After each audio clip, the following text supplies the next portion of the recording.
Hello students, कैसे हैं आप सब। होप सब बहुत अच्छा आपकी तरह से चल रही होगी। हाँ जी, मैं इस वीडियो में आप लोगों के साथ डिटेल में डिस्कस करने जा रहा हूं कि आपका जो 1 नवंबर को एफआर का एग्जाम है उसकी तैयारी आपको कब से स्टार्ट करनी चाहिए। आपके जो चैप्टर को रिवाइज करने का ऑर्डर है वो क्या होना चाहिए, चैप्टर को रिवाइज कैसे करना चाहिए, एग्जाम से पहले किन बातों को आपको ध्यान रखना चाहिए, ड्यूरिंग 3 आवर्स जो आपका एग्जाम है उसमें किन किन बातों को आपको फॉलो करना चाहिए सो दैट आपका पेपर अच्छे से हो और 100% अटेम्प्ट हो। चलिए जी, एक एक करके स्टार्ट करते हैं। सबसे पहले सर हमें रिवीजन एफआर का कब से स्टार्ट करना चाहिए।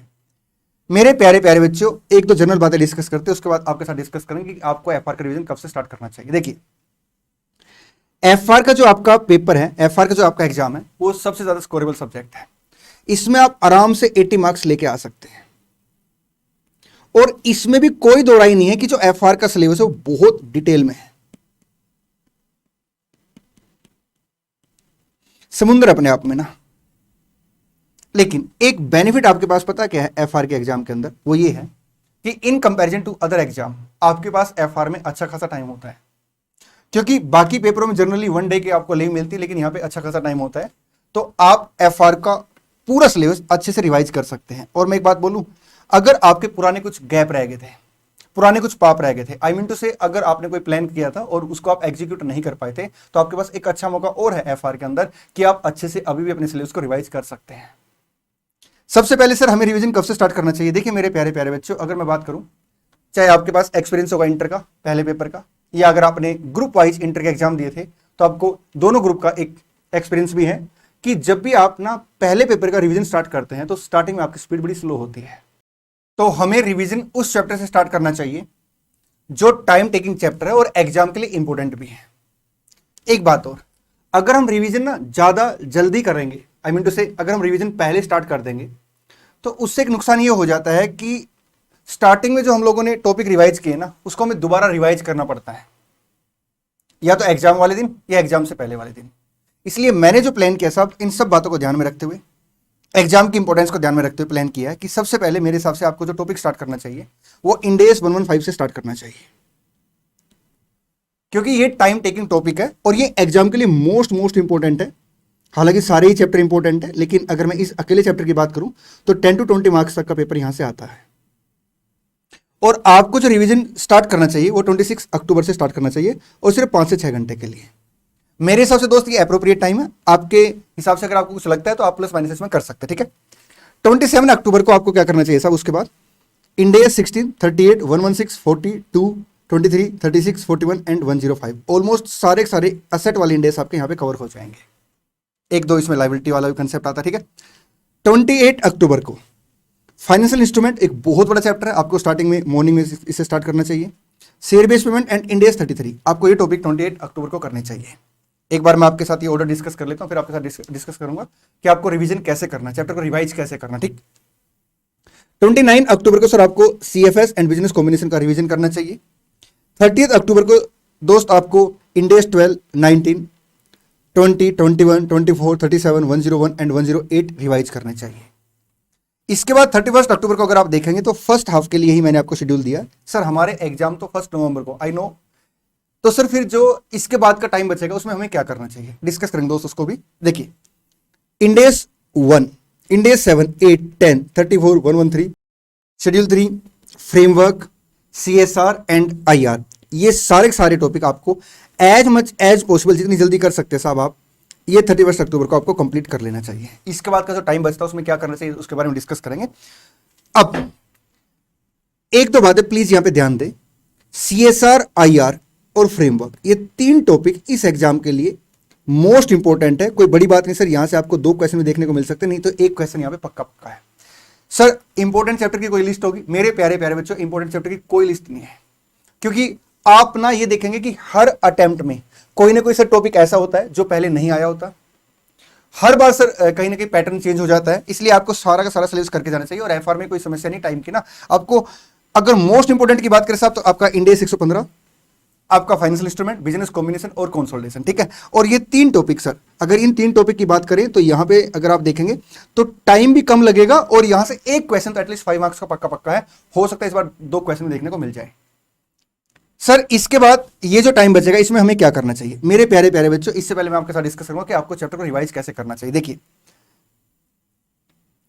रिवीजन करने के लिए आपको कुछ बातें फॉलो करनी। सबसे पहले दोस्त, अब आप प्रॉमिस करो, कमेंट बॉक्स में लिखो, प्रॉमिस करो कि सर हम डेली 13 से 14 घंटे कम से कम पढ़ेंगे। एटलीस्ट आपने 13 से 14 घंटे पढ़ाई करनी, क्योंकि आपका रिवीजन सब कुछ इस बात पर डिपेंड करेगा कि आप कितना टाइम दे पाते हैं। और अब आप प्रॉमिस कीजिए कि आप एक सिंगल सेकंड वेस्ट नहीं करेंगे। मेरे प्यारे प्यारे बच्चों, मेरी बात को बड़ी ध्यान से सुनना। जब आप अपना रिवीजन स्टार्ट करते हैं वहां से लेकर टिल योर एग्जाम, सबके पास सेम टाइम है।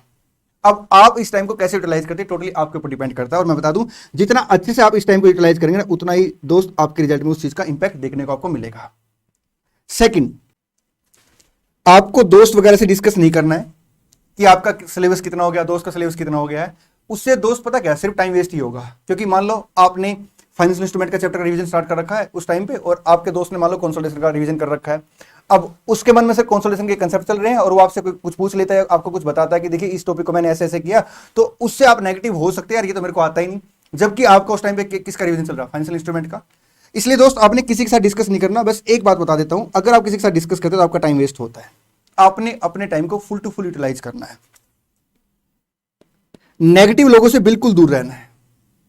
बहुत सारे लोग अभी इस टाइम पे ये भी कहेंगे, यार अभी तक आपने पढ़ाई नहीं की तो अब कैसे होगा। अभी भी हो सकता है दोस्त, आपके पास बहुत सारा टाइम है। ये देखिए ना, आपने इस टाइम में बस 13 से 14 घंटे डेली की डेली पढ़ना है।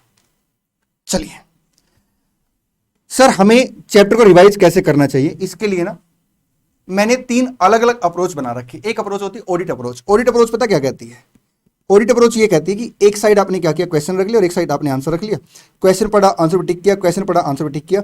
दोस्त, ये अप्रोच बिल्कुल गलत होती है, क्योंकि आपको स्ट्राइक ही नहीं हो पाएगा कि कौन से पॉइंट का आंसर कैसे आपने करना है। इसलिए इस अप्रोच को फॉलो बिल्कुल नहीं करना, क्योंकि आपका एफआर का जो सिलेबस है मैक्सिमम सर आपका प्रैक्टिकल सिलेबस है। इसलिए आपको क्या करना है, क्वेश्चन आंसर सोल्व करके देखने हैं। सेकंड अप्रोच होती है कि हम लोग क्या करते हैं, क्वेश्चन आंसर को ना डिटेल में कंप्लीट फॉर्मेट वगैरह बना के सोल्व करते हैं। आपने ऐसे फॉर्मेट वगैरह बना के सोल्व नहीं करना है। इस अप्रोच में थोड़ा सा टाइम वेस्ट होता है। अप्रोच बुरी नहीं है, लेकिन टाइम बहुत ज्यादा लगता है। अप्रोच नंबर 3, जिसको मैं हमेशा बोलता हूं, इसको फॉलो कीजिए। इसमें हम लोग क्या करते हैं, इसमें हम लोग ना सिर्फ और सिर्फ अमाउंट लिखते हैं, फिगर्स लिखते हैं। जैसे एग्जांपल के तौर पे मान लो आपका फाइनेंशियल इंस्ट्रूमेंट का एक क्वेश्चन है, ठीक है, उसमें आपसे पूछा गया डेट और इक्विटी कंपोनेंट बताइए, तो आप क्या करेंगे सर, उसको कैलकुलेटर सोल्व कर सकते हैं। भाई आपका मान लो 10 लाख का आपने क्या किया, 9% डिवेंचर इशू किया और रेट ऑफ इंटरेस्ट मार्केट का 12% है, 3 साल आपका सर मान लो रिडीमेबल 3 साल के बाद, और ये कन्वर्टेबल डिवेंचर है। तो इस केस में आप क्या करेंगे सर, कॉन्ट्रेक्चुअल कैश फ्लो सिर्फ अमाउंट लिख लेंगे, फिर एनओटी फैक्टर ले लेंगे इसका, ठीक है। ऐसे करके सर आप सोल्व करेंगे। जैसे मान लो कंसोलिडेशन का क्वेश्चन आपने सोल्व करना है, ठीक है, एक पेरेंट कंपनी एक सब्सिडरी कंपनी, तो आप क्या करेंगे सर, बैलेंस शीट बनानी तो सिर्फ पी में पी लिख लेंगे, स्टॉक में आई लिख लेंगे और उसका अमाउंट जोड़ के दिखा देंगे, ठीक है। जब आप statement of net asset of S limited बनाएंगे तो ऐसे बना लेंगे, ठीक है, कैपिटल प्रॉफिट, रिवेन्यू प्रॉफिट, ठीक। तो दोस्त आपने क्या करना है, सिर्फ फिगर्स लिखनी, अमाउंट लिखना है, और कुछ छोटे छोटे क्वेश्चन जहां पे आपको लगता है कि कैलकुलेटर से सोल्व हो सकते हैं। जैसे मान लो आपसे क्वेश्चन आ गया इन्वेंट्री का, वैल्यूएशन ऑफ इन्वेंट्री का। अब आपको पता है वैल्यूएशन ऑफ इन्वेंट्री में इन्वेंट्री की वैल्यू कैसे होती है, लोअर ऑफ कॉस्ट प्राइस और एनआरवी। सर कैलकुलेटर पे ही आप एनआरवी कैलकुलेट कर सकते हैं और आप क्या कर सकते हैं, कॉस्ट कैलकुलेट कर सकते हैं, विच आर लोअर को आइडेंटिफाई करके आप आंसर टैली कर सकते हैं, ठीक है। तो आपने इस अप्रोच को फॉलो करना। इस अप्रोच से क्या होगा, आपके मैक्सिमम क्वेश्चन सोल्व हो जाएंगे। और इतना ही नहीं, आपको सर याद भी रहेगा, क्योंकि आपने क्वेश्चन सोल्व करके देखे हैं। सर क्या सारे क्वेश्चन करके जाने चाहिए? देखिए दोस्त, बड़े सारे क्वेश्चन ऐसे होते हैं जो डुप्लीकेट क्वेश्चन होते हैं। आप क्या करेंगे सर, सिमिलर अगर टाइप का क्वेश्चन आपको लग रहा है उस पर कांटा मार देंगे। लेकिन कुछ क्वेश्चन ऐसे होते हैं जहां पे सर 1 या 2 पॉइंट अलग होता है, तो आप क्या करेंगे, उस 1 या 2 पॉइंट को ही सर अलग से सोल्व करके देख लेंगे। आप इस प्रैक्टिस को फॉलो करेंगे और हर चैप्टर के 2 या 3 क्वेश्चन ऐसे निकाल लेंगे जिसमें सारे कंसेप्ट, और उसको साथ साथ लिखते चलेंगे। क्योंकि जो ये आपके पास टाइम है ना एग्जाम वाले दिन, ये टाइम है एग्जाम वाले दिन, और 31 अक्टूबर को सेकंड हाफ। तो यहां पे सर आप क्या करेंगे, यहां पे आप ना जो जो टॉपिक में आपको दिक्कत है उन टॉपिक के 2-2, 3-3 क्वेश्चन सोल्व करके देख लेंगे। और 4 टॉपिक ऐसे हैं, एफआई, इंडेस 115, सीएफएस और बिजनेस कॉम्बिनेशन, जिसके आपको 4-4, 5-5 क्वेश्चन सर लास्ट में एक बार सोल्व करके जरूर देखने चाहिए 1 नवंबर को। एक काम और कर सकते हैं आप, अगर आपको एक इसका ट्रैकर रख सकते हैं कि मैंने कितना रिवीजन करना था और कितना कर लिया, ठीक है। अगर आपको कोई भी टॉपिक ऊपर नीचे होता है तो सर आप इस टाइम को अकॉर्डिंगली मैनेज कर लेना, क्योंकि 31 अक्टूबर को ना मैंने कोई टाइम फिक्स नहीं किया है। अगर आपको लगता है कि आपका सिलेबस थोड़ा सा जैसे मैंने आपको शेड्यूल दे रखा है उससे पहले हो रहा है, तो आप इसमें से कोई टॉपिक उठा के पहले कर सकते हैं, ठीक। और अगर आपको कोई टॉपिक अटक जाता है तो सर आप उसे क्या कर सकते हैं, डेफर कर सकते हो। 31 अक्टूबर को फर्स्ट हाफ में as early as possible sir उसे कंप्लीट कर सकते हैं। मेरे प्यारे प्यारे बच्चों, ये तो हमने डिस्कस किया कि आपको एग्जाम से पहले किन बातों का ध्यान रखना है। अब बात कर लेते हैं कि एग्जाम के दौरान किन बातों का आपको ध्यान रखना है। देखिए, सबसे पहले जो आपके पास 15 मिनट होती है उसको आपने अच्छे से यूटिलाइज करना है और उसमें आपने आइडेंटिफाई करना है कि जो आप सॉल्यूशन करेंगे उसका ऑर्डर क्या रहेगा। मैं एक बार आपके साथ डिस्कस कर लेता हूं कि आपका जो ऑर्डर है ऑफ सॉल्यूशन क्या होना चाहिए। सबसे पहले मेरे प्यारे प्यारे बच्चों, आप स्मॉल क्वेश्चन से स्टार्ट करेंगे, क्योंकि होता क्या, अगर हम लोग ना बड़ा क्वेश्चन पहले स्टार्ट कर लेते हैं ना तो टाइम बहुत ज्यादा ले जाता है और इसमें कोई दो राय नहीं कि एफआर का जो पेपर आता है वो बड़ा लेंथी आता है। एक तो टारगेट ये रहता है कि आपको पेपर पूरा करना है, तो उस टारगेट के तहत, और गलतियां भी ना हो, उस टारगेट के तहत आपको क्या करना पड़ेगा सर, ऐसे मैनेज करना पड़ेगा कि आपका जो टाइम है वो अच्छे से मैनेज हो पाए। अगर आप स्टार्टिंग में बड़ा क्वेश्चन करेंगे तो मैनेजमेंट में दिक्कत आ सकती है, इसलिए आप क्या करेंगे, स्मॉल क्वेश्चन करेंगे। और स्मॉल क्वेश्चन भी कैसे, जैसे मान लो 2 क्वेश्चन है, एक आपका 5 मार्क्स का है और एक आपका मान लो 8 मार्क्स का है। 8 मार्क्स वाले में आपको आइडिया की 10 मिनट्स लगेंगी और 5 मार्क्स वाले में आपको लग रहा है यार इसमें तो 7 मिनट लग जाएंगे, तो पहले आप इसको कीजिए। ठीक, हाँ जी सर।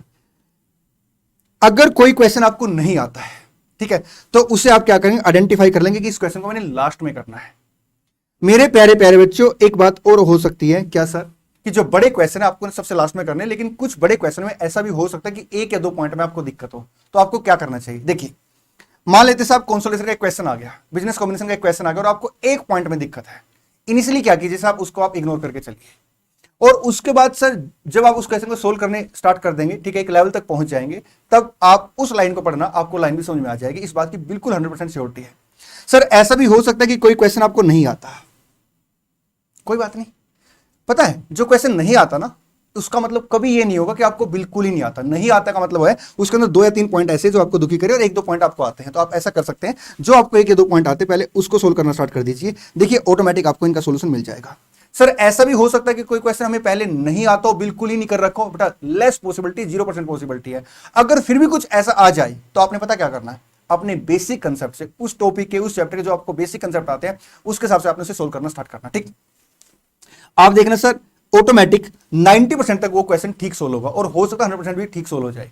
एक बात और मैं आपको बताना चाहता हूं, देखिए क्लास के अंदर ना मैं हमेशा एक बात बोलता हूं कि पहले हम लोग क्या करेंगे, कंप्लीट क्वेश्चन पढ़ेंगे। उसका रीजन क्या होता है, उसका रीजन ये होता है कि मैं एक ही क्वेश्चन में कई बातें बच्चों को अलग अलग एंगल से बताता हूं कि देखिए अगर ये लिखा होगा तो ये हो जाएगा, ये लिखा होगा तो ये हो जाएगा।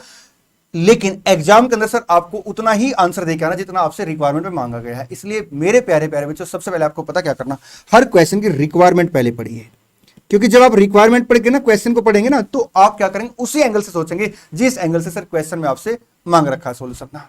सर अगर पेपर टफ आ जाए तो हम क्या करें, देखिए बेटा मैं आपको बताता हूं कि आसान अगर पेपर आता है और अगर आपका टफ पेपर आता है तो दोनों में क्या फर्क है। आसान पेपर हो या टफ पेपर हो, 10 to 20 मार्क्स का पेपर बड़ा आसान होता है, बिल्कुल आसान सा।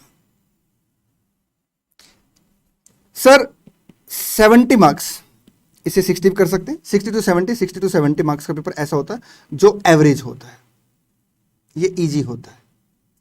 अब अगर पेपर आसान है तो सर जो बैलेंस है वो भी आसान क्वेश्चन होंगे, और अगर टफ पेपर है तो जो बैलेंस है वो टफ होगा। मेरे प्यारे प्यारे बच्चों, हम लोग पता क्या गलती करते हैं, ये 10 to 20 मार्क्स लिखा बेटा, हम पता क्या गलती करते हैं, इस 20 से 30 मार्क्स के पीछे ना पूरा पेपर खराब कर लेते हैं, जबकि ये जो हमें आता है इसको हम लोग क्या करते हैं, इग्नोर करना स्टार्ट कर देते हैं। कहते हैं यार इतनी मेहनत से मैंने इंडिया 116 पढ़ा था, ये क्वेश्चन मेरे से सोल्व नहीं हो रहा, मैं तो इसको करके जाऊंगा। बेटा ईगो पे नहीं लेना आपने क्या करना है, आपने पहले इनके ऊपर फोकस करना है। और अगर टफ पेपर होगा तो सबके लिए टफ होगा। आई मीन टू से टफ पेपर की डेफिनेशन सिर्फ यही है कि उसका 1 या 2 क्वेश्चन बहुत टफ होता है, 1 या 2 क्वेश्चन, उससे ज्यादा टफ नहीं होता। आप उसे क्या करेंगे, लास्ट में अटेम्प्ट कर लेना। चले, हाँ जी सर, वर्किंग नोट प्रॉपर बनाएं, प्लीज ध्यान दें, स्टेप वाइज मार्किंग होती है और कई बच्चे क्या करते हैं, वर्किंग नोट को स्किप कर देते हैं। सर कितने वर्किंग नोट बनाएं, ऐसी कोई डेफिनेशन नहीं है, लेकिन मैं हमेशा एक बात कहता हूं, जहां पे आपको लगता है कि कोई प्रोसीजर आपको एक्सप्लेन करना है, जहां पे आपको कोई कैलकुलेशन एक्सप्लेन करनी है, तो आप क्या करें, हमेशा उसका वर्किंग नोट बनाइए, खुला खुला लिखे, नए पेज से सर नया क्वेश्चन स्टार्ट करें। अगर एक क्वेश्चन के अलग अलग पार्ट है, जैसे मान लो ABC है, तो आप उसे आगे पीछे कर सकते हैं, बट ये मत करना कि जैसे मान लो क्वेश्चन नंबर 3 के 2 पार्ट है, उसमें 3 का आपने 1 पार्ट किया और उसके बाद क्वेश्चन 1 का 1 पार्ट कर दिया। ये गलती प्लीज मत करना।